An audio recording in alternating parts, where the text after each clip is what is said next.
Hi hello అందరికీ నమస్తే. Welcome back to review Nagu YouTube channel. నేను మీ నాగు పర్వతరెడ్డి. ఈరోజు సంక్రాంతికి వస్తున్నాం. ట్రైలర్ రివ్యూలోకి వెళ్దాం. దీనికి ముందు మన అనిల్ రావిపూడి గారు జంజాల, ఈవి సత్యనారాయణ లాంటి డైరెక్టర్ల తర్వాత ఒక మంచి కామెడీ టైమింగ్ డైరెక్టర్గా మనం గుర్తించవచ్చు. అది ఏది జాగ్రత్తగా సినిమాలు చేసుకుంటూ వెళ్తే. ఇందులో గోదావరి గట్టు మీద సాంగ్ ఉంది కదా, మధుప్రియ అండ్ రమణ గోగుల అత్యద్భుతంగా పాడారు. ఒక అమృతం దాగినంత ఫీల్ వస్తుంది ఆ సాంగ్ అంటే ఉంటే. ఓకే, నెక్స్ట్ ఇప్పుడు మన ట్రైలర్లోకి వద్దాం. బేసిక్ కథలో ఒక పొలిటీషియన్ అండ్ నరేష్ ఈ కిడ్నాప్ విషయం బయటకు వస్తే మన ప్రభుత్వం అరనిమిషంలో కుప్పకూలిపోతుంది.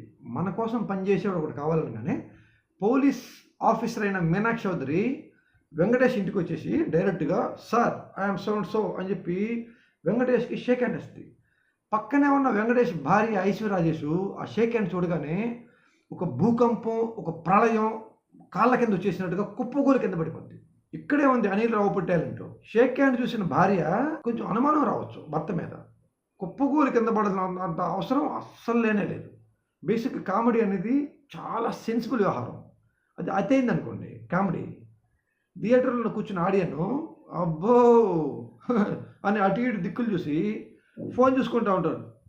స్క్రీన్కి ఆడియన్స్ సోల్కు డిస్కనెక్ట్ అయిపోద్ది.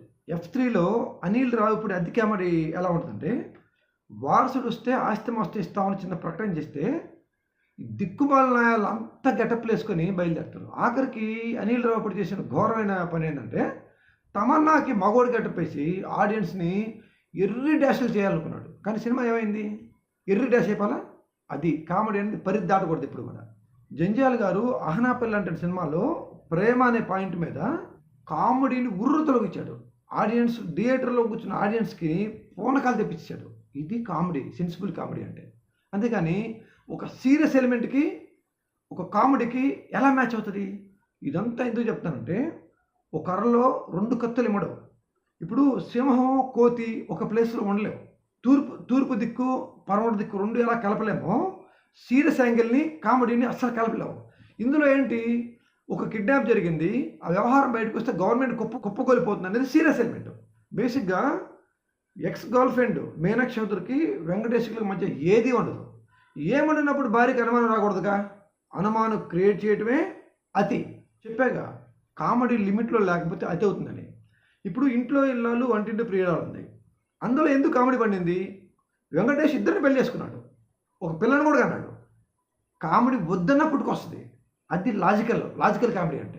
దీనికి తోడు కిడ్నాప్ మ్యాటర్లో వెంకటేష్ దాన్ని ఎలా జరిగిందని ట్రేస్ అవడానికి బయలుదేరి వెళ్తున్నప్పుడు అక్కడ ఏం జరుగుతుంది? కత్తులు, బాంబులు, నరుక్కోవటాలు, చంపుకోవటాలు అనే సీరియస్ ఎలిమెంట్లోకి భార్య ఈ ఆపరేషన్లోకి నేను కూడా వస్తా అని బయలుదేరి వెళ్ళటానికి, అది అని పెళ్ళే పేరంటమా సరదాగా వెళ్ళటానికి. అక్కడ ఏం జరుగుతుంది? సీరియస్గా బాంబులు, మర్డర్లు, గందరగోళం జరుగుతుంది అక్కడ కామెడీ ఎలా పండుద్దని.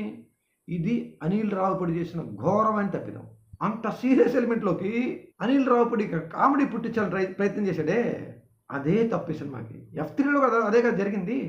అతి కామెడీ, కుళ్ళు కామెడీ చేసే కదా జనాల మీద బురద పూసాడు. పక్క రౌడీలు, కాల్పులు అనే ఒక సీరియస్ ఎలిమెంట్ జరుగుతుంటే ఎక్స్ గర్ల్ ఫ్రెండ్తో పాటు భార్యను అక్కడికి ఎలా తీసుకెళ్తారు అనిల్ రావిపూడి గారు? నాకు అర్థం కాదు. తీసుకెళ్తారు, వాంటెడ్గా కామెడీ చేయాలి మీరు, అందుకు తీసుకెళ్తారు. ట్రైలర్లో వెంకటేష్ ఒక వేటకాడవలు తీసుకుని ఒక రౌడీ దగ్గరికి రౌడీని చంపడానికి వెళ్తూ, ప్రతి సినిమాకి రిలీజ్కు ముందు ఒక టీజర్ ఉన్నట్టు ప్రతి మగాడి జీవితంలో పెళ్లికి ముందు ఒక లవర్ ఉంటుంది. యస్, ఇట్ ఈస్ న్యాచురల్ అని ఒకటి మెడకాయకి వస్తుంటాడు వెంకటేష్. అనిల్ రావిపూడి గారు వెంకటేష్ మెడకాయలు కొట్టి కూరగాయలు కట్టేయటమా అని తీసినా ఆ మెడకాయ నరకడం ఎంత సీరియస్ ఎలిమెంట్ అది. దానికి ఎలా కామెడీ పండిద్ది, ఎలా ఆడియన్స్ క్లాప్స్ కొట్టి ఎంజాయ్ చేస్తారనుకుంటున్నారు మీరు? చెప్పండి. అనిల్ రావిపూడి గారు అది కామెడీ ప్లేస్మెంట్ కాదండి. చూశారుగా గతంలో వినాయక్ కానీ, సురేందర్ రెడ్డి లాంటి డైరెక్టర్లు సీరియస్ మూవీస్లో కామెడీలు చేసి ఎలా ఇంట్లో కూర్చున్నారు, మార్కెట్ ఎలా పోయిందో అదే గతి పట్టుద్ది ఎవరికైనా సరే. జాగ్రత్త పడద్దు. అనిల్ రావిపూడి గారు మీరు తెలుసుకోవాల్సింది ఏంటంటే, జంజాల గారి సినిమాలు తరోగా చూడాలి మీరు. ఎంత చూస్తే అంత మీ భవిష్యత్తుకి చాలా మంచిది. అంతే, లేకపోతే ఇప్పుడు పండక్కి గేమ్ చేంజరు, డాకు మహారాజు లాంటి యాక్షన్ సినిమాలు వస్తున్నాయి. నిజంగా వాటిలో దమ్ముండి లేచిందనుకోండి, కామెడీ సినిమాలు ఎలా అవుతుంది తెలుసా? ఆకలి మీద ఉన్న సింహానికి ఒక జింక దొరికితే ఎలా ఉంటుందో అలా ఉంటుంది పరిస్థితి.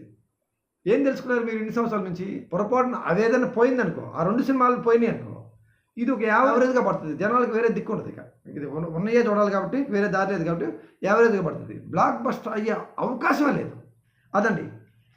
మరో రివ్యూతో నేను మీ ముందుకు వస్తాను. అప్పటి వరకు బాయ్ బాయ్. నా ఛానల్ని సబ్స్క్రైబ్ చేయని వాళ్ళు ఎవరైనా ఉంటే ప్లీజ్ సబ్స్క్రైబ్ చేయండి, లైక్ చేయండి, షేర్ చేయండి.